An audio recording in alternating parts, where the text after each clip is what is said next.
You're approaching retirement, you're in the last 10 years, and what you do, the savings that you do in these final few years before retirement make all the difference. What are 3 retirement savings tips right before you retire? I've got that and more coming up.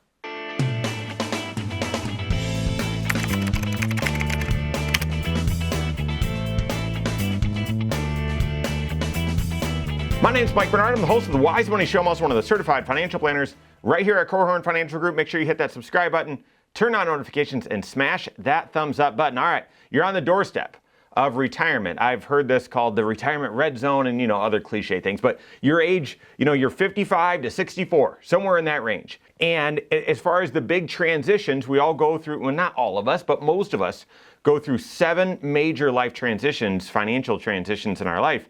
And this one is sort of classified as the empty nester stage, although that is, very messy these days and it's not as clear. But it's that where your kids, if you had kids, are no longer, I'm going to say, as dependent financially on you. Hopefully they're not. And now all of a sudden you've got more disposable income and you can save up a lot and catch up a lot toward making this final retirement push. So what are some of the savings tips, right? Number one, I'm before the tips, not number one, okay? You've got to build your 5-factor retirement plan. Because before we even talk about any savings tips or saving hacks for these final 10 years before retirement, you've got to know where you stand. Are you on track? Are you ahead of pace, which is, a comfortable position, but you're going to want to know that. Or are you behind? And you've either got to save up more because it's really necessary for your plan. You've got to change how much risk you're taking. You might need to push off retirement a little bit. So before you even get into any retirement savings tips or what you should do to save more in these final few years before you retire, you've got to know where you stand. So that is obviously, first and foremost, the primary recommendation. Get that 5-factor retirement plan from your CFP that's doing comprehensive financial planning. All right, so you've built that plan. You know where you stand, and let's just assume you're on track for your retirement plan. You're past age 65, not yet to 64. You're in this final few years, final 10 years, 8 years, 5 years, whatever it is for you before you retire. What are 3 retirement savings tips that you should be executing? The first is I would really encourage you to maximize your contributions, especially your catch-up contributions, okay? So you guys know this, it's been around for a long time, but it's about to change. And that is for your 401k or 403b and your IRA or Roth IRA, there are normal limits as far as contribution limits, as far as how much you can put in there before you're stopped out. All right. And so for 401k, 403b, that's $22,500 in the year 2023. For your IRA or Roth IRA, it's $6,500. And those go up a little bit. They just announced that through the Secure Act 2.0, IRA contributions, IRA and Roth will start being indexed for inflation in $100 increments. So that's good.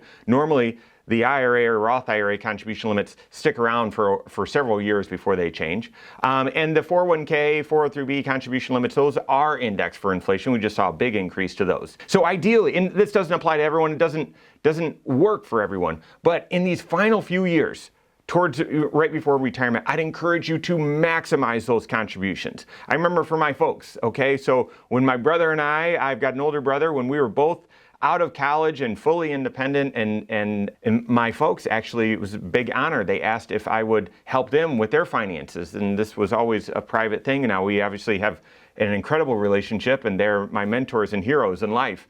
And so when they asked me to take a look at their financial situation, I looked, and they were contributing about 10% each to the 401k, 403b. And I said, well, guys, I'm financially supporting myself. My brother is as well. How much can you do? Do you think you can max it out? And I'm not kidding. This is a true story. They started maxing it out. And when I would ask them, hey, did that hurt financially? It didn't. So I'd encourage you to do that. And max out your catch-up contributions if you're able to as well. Everyone can contribute that normal, up to that normal limit. But if you're age 50 or older, you've got an additional amount that you can contribute. To the 401k, 403b, that's $7,500. In 2023, and for the IRA, Roth IRA, it's $1,000. So if you're age 50 or older, the year you turn age 50 or older, and you've got earned income, you meet the other requirements, you can contribute this catch-up contribution as well. So 401k, 403b, that's 30 grand That's 30 grand. So it's not going to apply to everyone. But if you can max out that 30 grand or max out that $7,500 to your IRA, your Roth IRA, that really helps you catch up on your contributions, make a lot of progress in these final few years before retirement. Now, quick side comment, just note that in a couple of years, these catch-up contributions are going to be changing. They're increasing them and adding another tier. So at age 50, the normal catch-up contribution will apply, but then starting at age 60, and the year you turn age 60, 61, 62, and 63, your catch-up contribution expands just for those 4 years. And then it will contract again if you're still working, okay? So it expands to be either $10,000 of catch-up contribution or 150% or of whatever the current catch-up contribution is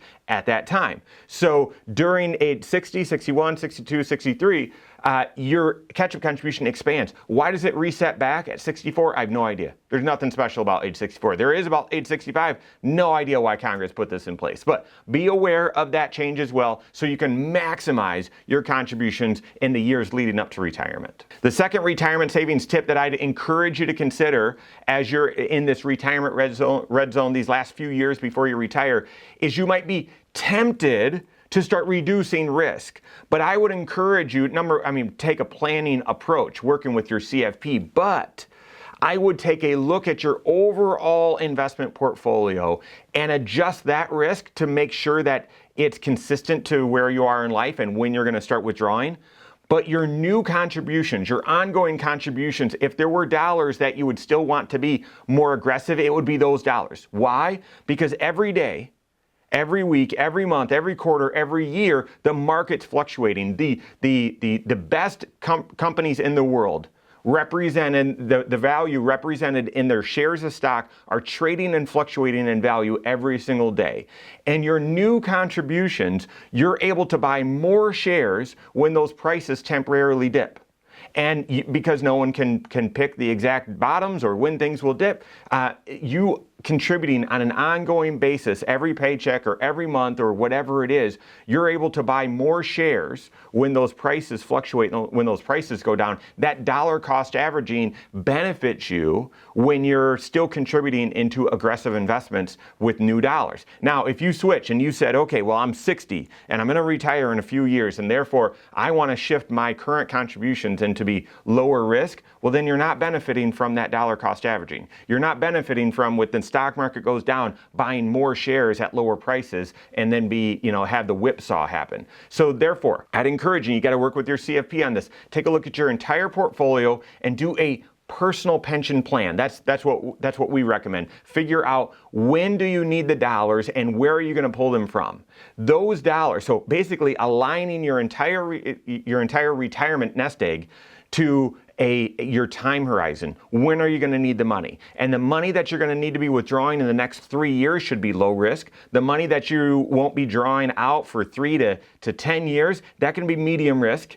Hopefully focus more on income, especially right now. The money you're not going to touch for 10 years, that should be higher risk. And the dollars that you're contributing on an ongoing basis, even though you're near retirement, I would treat those as long-term dollars and be able to buy in at those fluctuating prices, taking advantage of dollar cost averaging. And then the last retirement savings tip or hack that I would recommend in the final few years before you retire is rethink your HSA.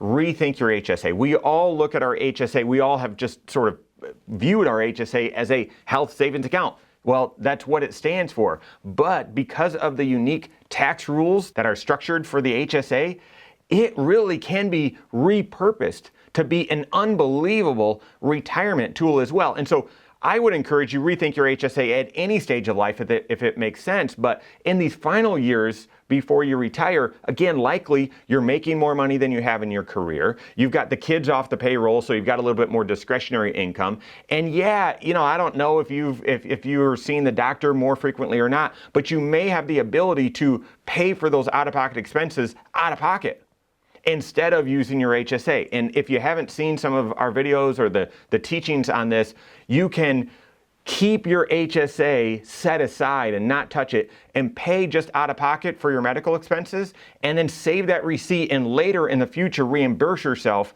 from your HSA to cover those expenses that you paid for out of pocket. And if you're thinking, well, Why would I do that? Because then you could actually invest your HSA. And in the short term, that investment could go down. We don't know. But over the long term, if you hold it 5, 10, 15, 20 years, the odds are, using a prudent investment strategy, that you would have growth in your HSA. That way you would have more money growing tax sheltered that you'd be able to pull out tax-free to reimburse yourself for medical expenses incurred previously or medical expenses you're facing in retirement. So rethinking your HSA as another retirement vehicle, contributing the maximum into that and saving into it and leaving it there for retirement is another kind of retirement savings hack or tip in these final years before you retire. Guys, there's a lot more. And your CFP, your certified financial planner that's doing comprehensive financial planning, their job is to bring you clarity on where you stand, confidence that you're on the right track, and then creativity.